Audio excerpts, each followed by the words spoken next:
Let's talk about the top 7 full-size muscle cars Detroit ever made and what made them so special. The American muscle car golden era served us many cars with remarkable raw power.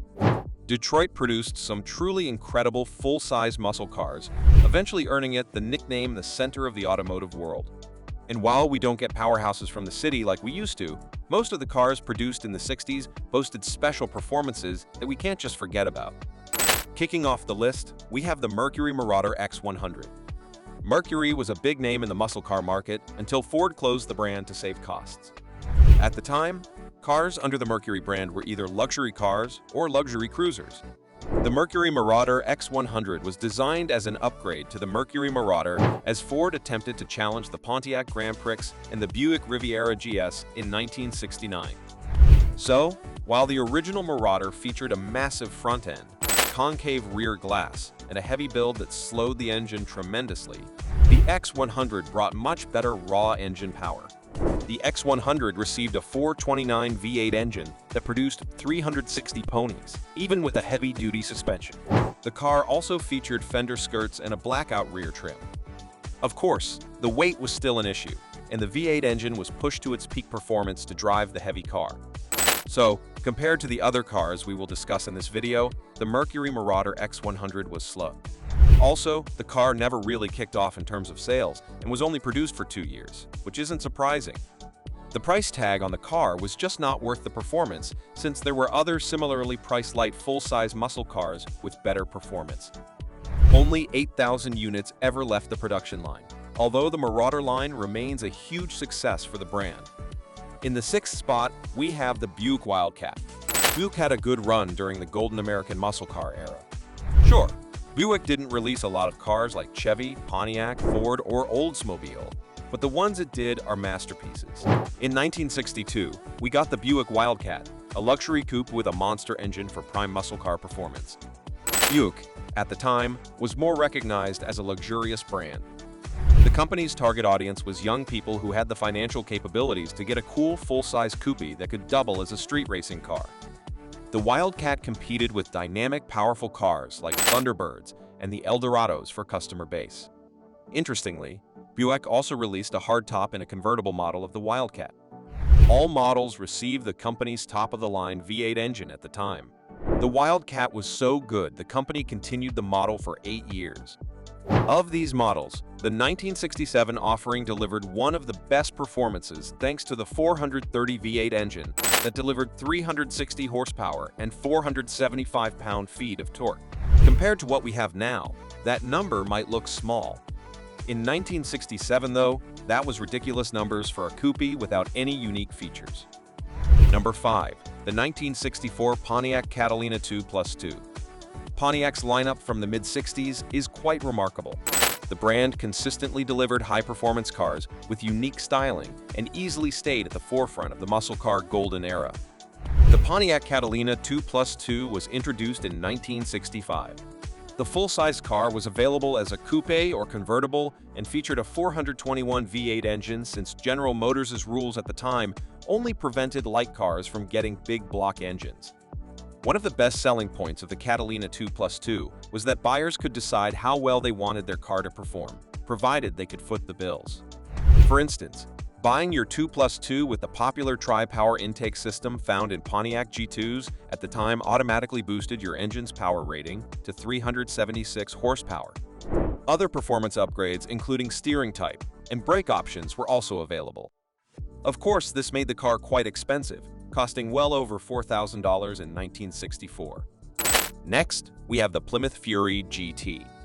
The Fury GT is another Detroit full-size car that delivered raw muscle car performance, even though it was released when the automotive industry got slapped with an emissions ban that restricted the use of powerful engines. The Fury GT was an upgrade of the Fury sedan, but managed to combine impressive looks and the type of power we have come to expect from performance cars of the 70s. The car packed a 440 V8 engine and a 3-barrel carburetor setup that delivered 375 horsepower. Plymouth also gave buyers the option to select between a manual transmission and the 727 Torque-A-Flight automatic transmission. Unfortunately, Plymouth discontinued the GT line after only 1 year of production, because it was a slow seller, and the cost of production wasn't worth the sales generated. Moving on, the 1966 Ford 7-liter. The Ford 7-liter is one of those amazing cars that fell through the cracks because Ford has produced so many cars since the 60s. Even though we only recognize Mustangs and Thunderbirds when thinking of Ford's classic cars, the Ford 7-liter is an excellent car most people don't even know exists. Did you ever drive the Ford 7-liter during its time? Or know someone who did?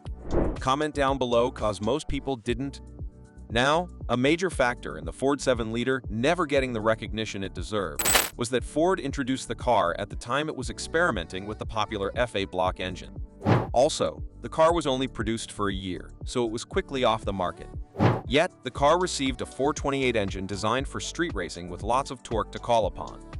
The car was supposed to rival Chevy's 1966 Impala SS, but as a luxurious option. The 428 cubic inch displacement V8 under the hood produced over 345 horsepower and 462 pound-feet of torque. The car was also originally called the Ford Galaxy 500.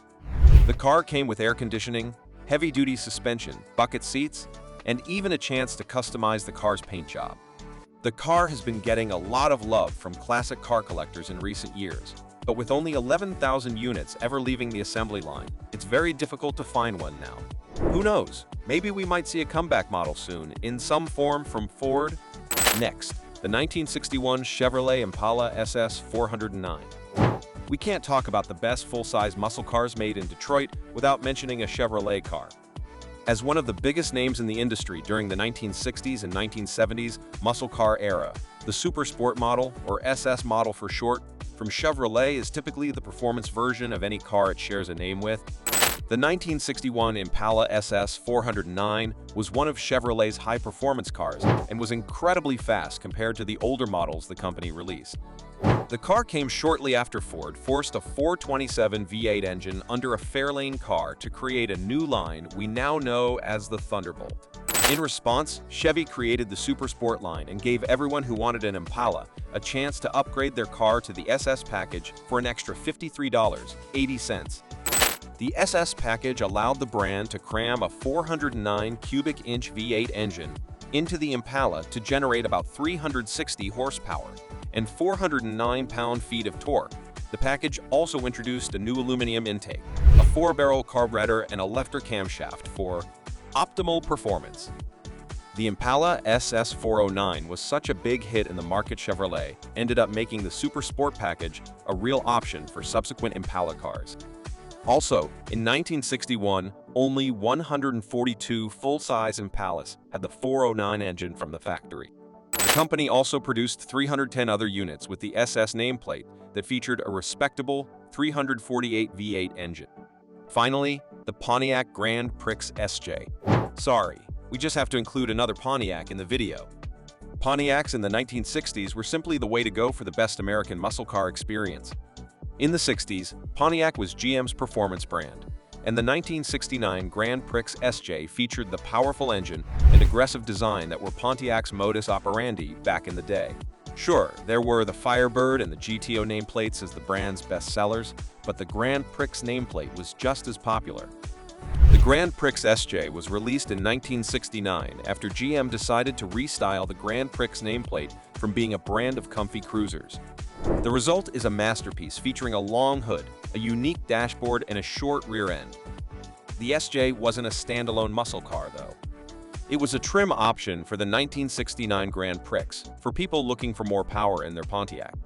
The SJ received a powerful 428 V8 engine for just that and could generate around 390 horsepower. The powerful engine, coupled with a series of other performance options, gave the full-size coupe an impressive acceleration time and a respectable street cred. What other Detroit muscle car did you enjoy back in the day you thought should have made the list? We would love to hear your thoughts in the comments section. Smash the like button if you haven't already. See you in the next one.